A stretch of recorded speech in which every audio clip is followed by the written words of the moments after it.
Thank you, Lester. Journalist friends, distinguished ladies and gentlemen, as I stand here today, humbled by the CPJ accolade, I look back at my career and realize that I have confronted violence and intimidation all through my working life. As far back as 1991, when physical attacks on journalists were rare, members of a powerful ethnic militant group, armed with guns, knives, and iron rods, barged into my Karachi apartment to punish me. What was my crime? To have quoted verbatim from their leader's speech in my report. He seemed to have made his indiscreet remarks in the mistaken belief that no journalist was present. Even my brother Anwar was not spared because he came to my rescue. I was hospitalized with multiple injuries, including head wounds. The support from the journalistic fraternity was huge, and there were demonstrations across the country. I felt very reassured. By 1995, I had moved to Islamabad when members of an Islamist militant group charged into the BBC bureau, destroying our vehicles and setting a part of the office on fire. By this time, I had learned some safety techniques, such as marking an escape route. I used it. My colleague Daniel Lack, who happened to be in a different part of the bureau, wasn't so lucky and got beaten badly. Well, with hindsight, I'd say even those days were not so bad. What followed and tragically continues to this day is horrific: the assassination of journalists. Government agencies and militant groups alike are complicit in this. Over the past couple of decades, more than 60 have been killed in the line of duty. So far, only a handful of these cases have been properly investigated, reinforcing a chilling culture of impunity when it comes to crimes against journalists in Pakistan. Not content even with the physical elimination of reporters, government agencies and security services are now using newer weapons, including financial strangulation to silence the media. Take Dawn's example.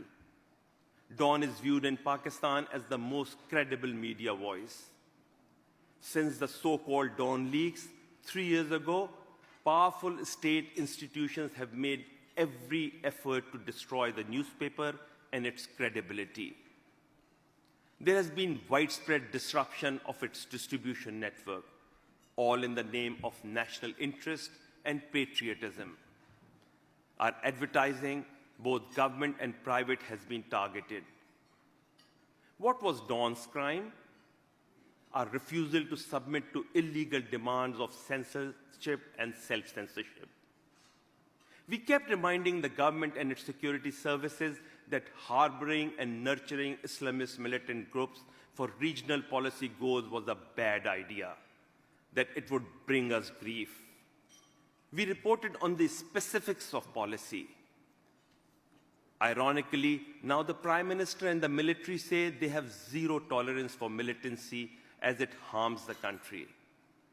When we said as much, we were declared unpatriotic, castigated on TV channels that are no more than surrogates of the security services. We were tarred with the same brush in sustained social media campaigns.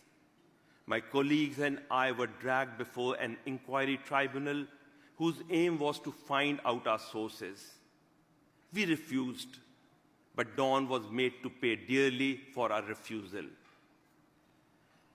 Pakistani state agencies use national interest and patriotism as the pretext to suppress free expression and to promote their own narrative about everything, from domestic power grabs to foreign policy to counterterrorism.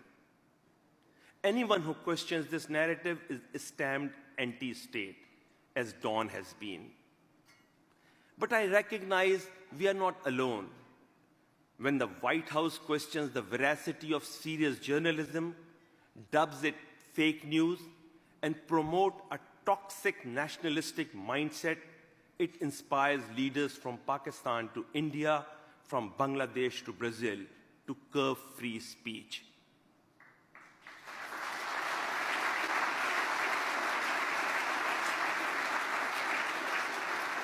In Pakistan, a number of media houses have capitulated to the security services. They say they toe the line only to survive. Some even counsel me to follow suit, to live to fight another day. Well, I say I have spent almost 40 years trying to tell the truth. Surrender is not journalism. Reporting the truth is.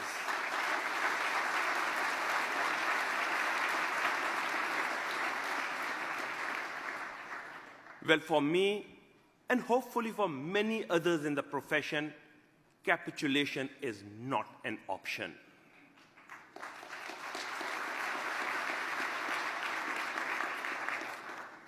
As I reflect on my professional journey that has led to this endorsement, this prestigious award by the Committee to Protect Journalists, I must acknowledge my most significant co-travelers. First and foremost, Tasneem, my wife, my soulmate, and the most formidable pillar of support through all the peaks and troughs of my career.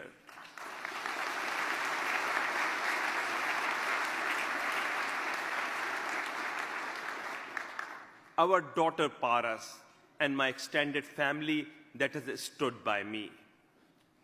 I need to thank particularly the Dawn team that I'm privileged to lead, for standing tall and doing its job without flinching through financial hardship and threats, and the Dawn management for backing our editorial independence.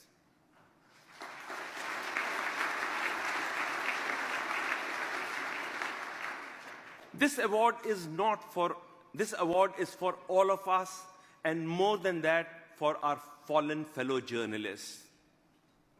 Words fail me as I try to convey my gratitude to the Committee to Protect Journalists. You are not just honoring me, you are adding a meaningful voice to the cause of media freedom in my country. I thank you again.